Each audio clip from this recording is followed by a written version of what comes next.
So, you have a brilliant idea for a product or a service and want to bring it to life. But first, you'd like to know if there's going to be enough demand for your product or your service.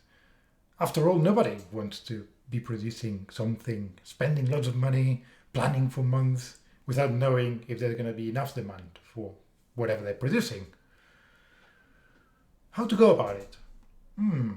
Simple. Rewards-based crowdfunding.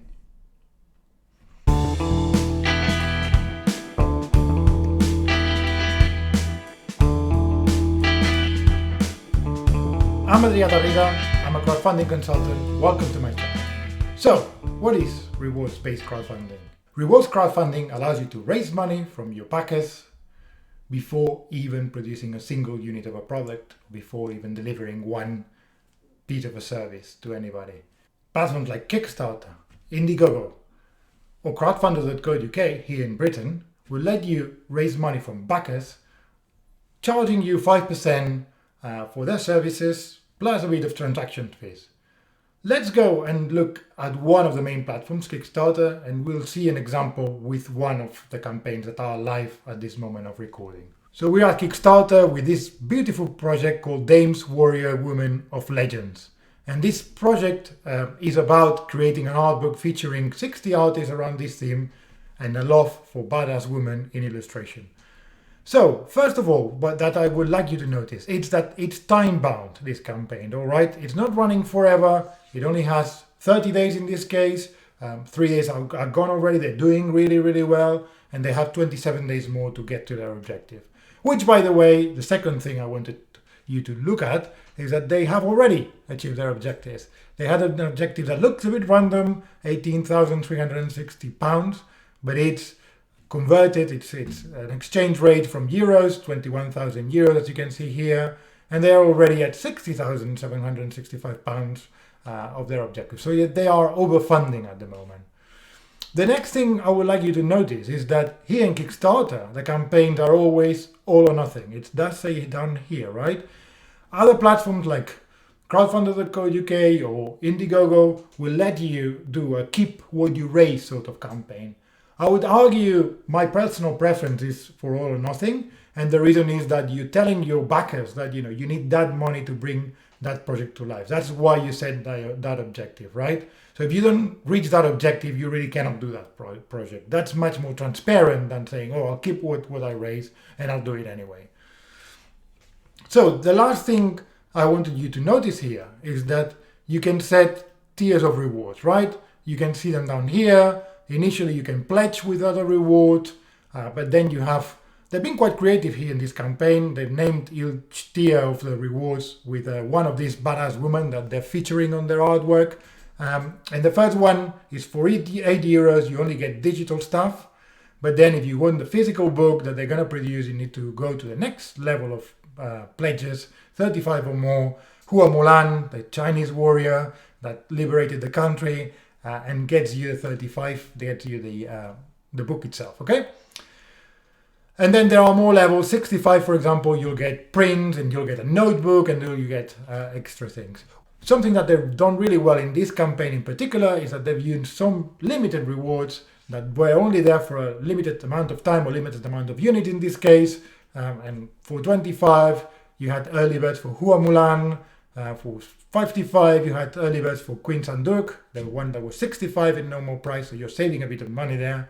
And then they had some other tiers of rewards that were not even, that when they're gone, basically. And 30 backers here got all these rewards, €100 and even €300. So we've seen the basics of a rewards-based campaign. Let's now look at the benefits that running such a campaign could have, right? The most obvious one, number one, is raising funds. Okay, you need money to bring your project to life. You need the money to do whatever you said you wanted to do. So you go and raise funds. Okay, and let me show an example again. Here, a project that I run myself as a creator for a local community cafe called the Merster Mix, and we wanted to extend the hours that we were open. We needed money, and we did it through a crowdfunding campaign. We had an initial community, a small community that we could tap on, and all the neighbors in that community there. So we raised £20,000. 10,000 from our community and another 10,000 match funding. Something that some platforms allow you to do is look for match funding. We will talk about it a bit later in much more detail. But I would argue, if that's only what you want, if you only want to raise funds, there are many other ways of raising funds. So I would really encourage you to look at alternative ways of funding your project. Rewards-based crowdfunding campaigns really help you for many other reasons. We'll look now at those benefits that you can get from those rewards-based campaigns. Number 2, it's a great way to validate your project. So we were talking about it at the beginning, right? How do you know if there's enough demand for your product or service? So that's, if you get to your objective, the market is telling you that there is enough demand, that it could be a viable business idea, and that you can get ahead with it. In the other hand, if you don't get enough people backing your project, you don't get to your objective, then perhaps the market is telling you, sending you a message. Perhaps the strategy, it was not the correct one to run your campaign, but perhaps as well there's not enough demand for what you want to do. Let's go to number 3.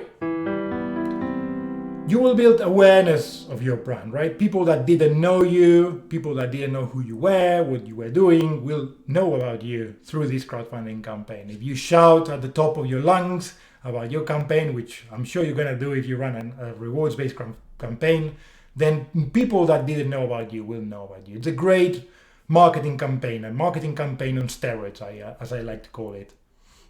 Let's go to number 4, because it's not only a marketing campaign, you're also creating an army of advocates, okay? You will have people that will know about you, they will feel part of your journey, they will feel part of backing you up on the early days, and they will talk about your product or service to their friends, their family, perhaps they will share on social media, etc., etc. Let's look at another example on Indiegogo, the only platform we haven't looked at yet, and you'll see what I mean. So we're here on Indiegogo, the climate app. It's a campaign that it's very close to my heart because I also help the creators with this. And they are trying to launch an app that tracks and share carbon reducing actions, preventing global warming, wildlife extinction loss, okay? They had the grand amount during the campaign of 389 backers during the campaign that closed on the October the 12th, 2020. And then after that, Indiegogo allows you to keep raising on their platform for a period of time, as long as you want. And they are now at 424 backers, which is amazing, I think. More than £22,000 that will help them do that initial iteration of the app, and they will help them really get to the market with some initial users for that app. Amazing. And finally, number 5 of the benefits, of the many benefits. We could find many, many more, but I wanted to just focus on 5. The number 5 is preparing for an equity-based crowdfunding campaign, okay?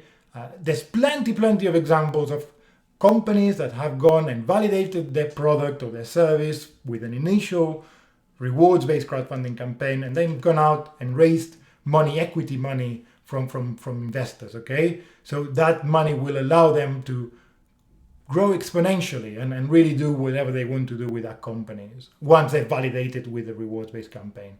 So let's look at an example. There's many out there. One that's very close to my heart is eFoldy.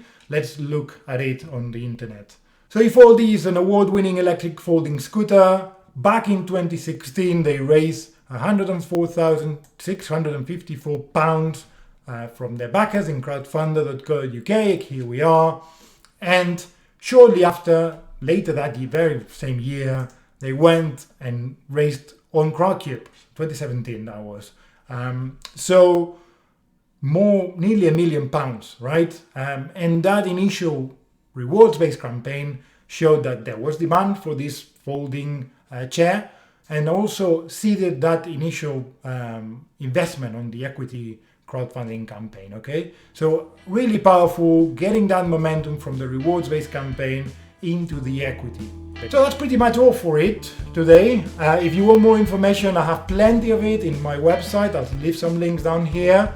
And if you like this video, comment, please, share, and subscribe to my channel. I'll be here soon again with another video. Until then, it's goodbye.